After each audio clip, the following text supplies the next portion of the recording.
C'est qu'on rentre un petit peu dans le détail et qu'on ne soit pas que dans des généralités parce qu'on est rattrapé, comme tout le monde, les uns et les autres, par un discours très unique hein, et au fil du temps et on perd un peu la comparaison.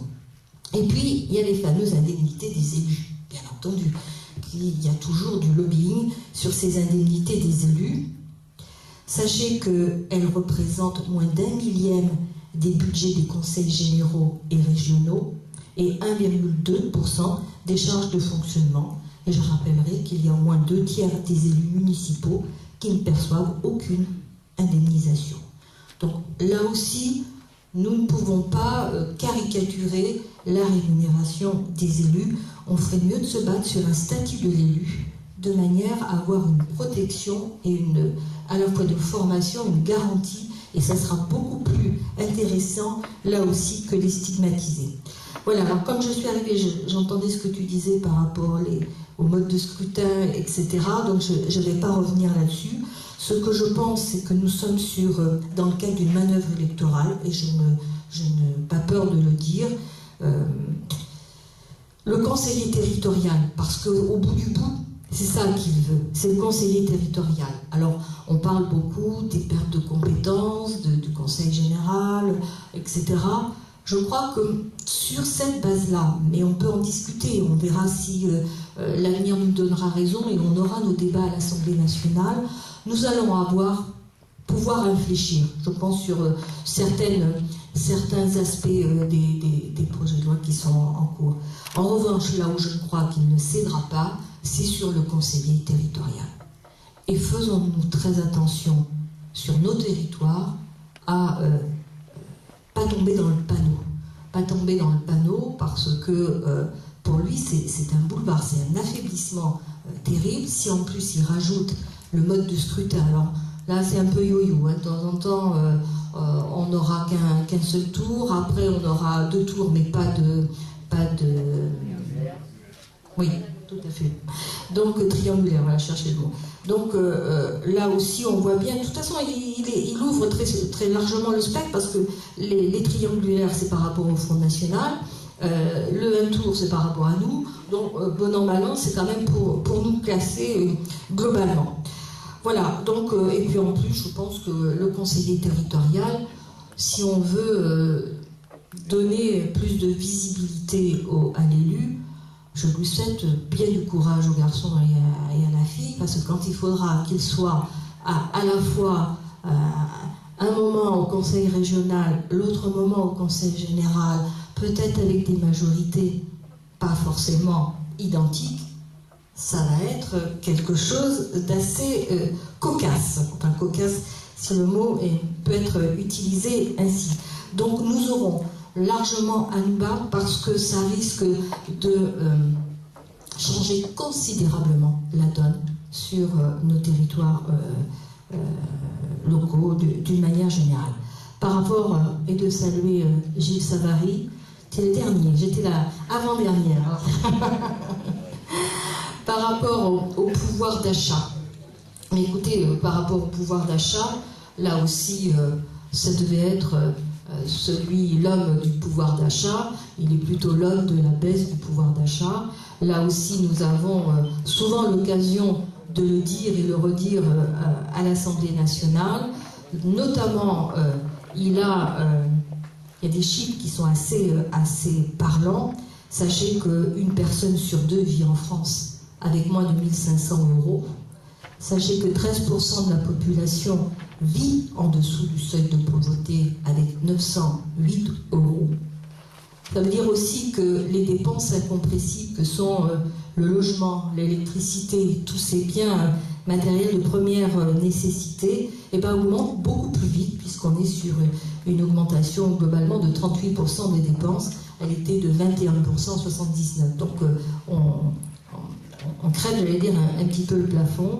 Et puis, globalement, tous ces frais, alimentation, transport, éducation, une fois qu'on les a payés, bon nombre de familles terminent le mois avec plus beaucoup de dizaines d'euros en poche.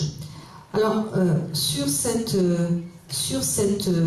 pouvoir d'achat, nous n'arrêtons pas de dénoncer la suppression du paquet fiscal. Oui, de dénoncer le paquet fiscal et voilà, tout à fait, tu as raison. Et parce que tout simplement, c'est quand même une redistribution à l'envers.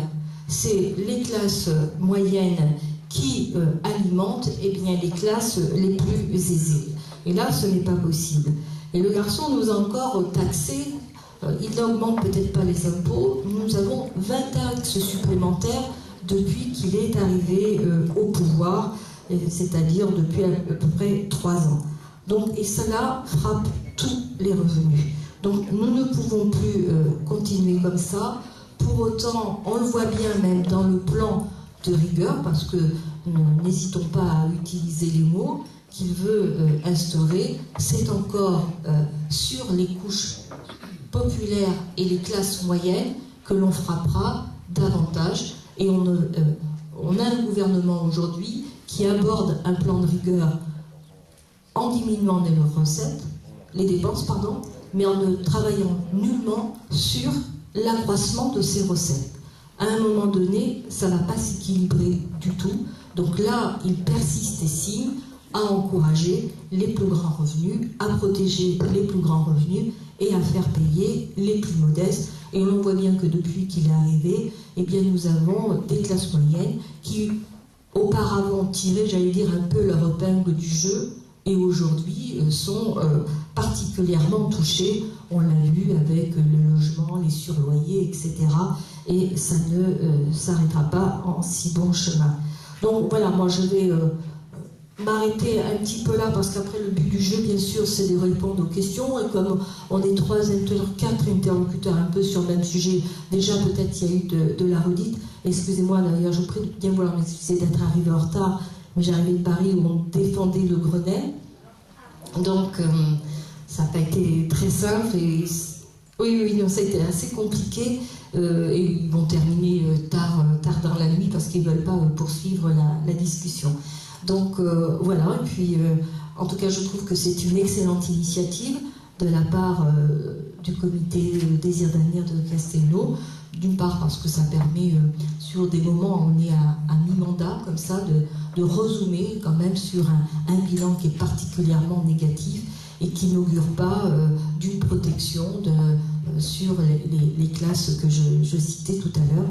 Donc il est important pour nous de pointer ça, de le dire, de ne pas être que des personnes qui vont mettre Nicolas Sarkozy dehors, parce qu'on aurait tendance à vouloir nous cataloguer. Je prends souvent le taxi, et les chauffeurs de taxi, quand on va à l'Assemblée, donc ils disent « mais vous allez nous mettre dehors quand même, hein. Mais vous allez vous entendre pour le mettre dehors, mais on ne peut pas quand même résumer notre action qu'à mettre dehors un président de la République. Il faut aussi... On va commencer par ça. Mais il faudrait quand même aussi qu'on soit porteur, bien entendu, de mesures, etc. Donc, il nous laisse une fenêtre de tir, c'est sûr, mais je crois qu'il faut quand même, nous aussi, réfléchir sur quel type de société nous voulons, sur quelle valeur nous voulons revenir, parce on utilise souvent ce terme de détricotage, il est réel, je crois que ce n'est pas une vue d'esprit. Donc nous aurons à poser quand même un projet fort dans une situation qui sera très complexe. Et si on ne faudra quand même pas se cacher derrière notre petit doigt, nous reprendrons la France dans un contexte catastrophique. Donc, et ça ne passera pas aussi facilement que ça. Donc oui, pour le mettre dehors, mais comment et avec quoi pour la suite? Voilà, merci.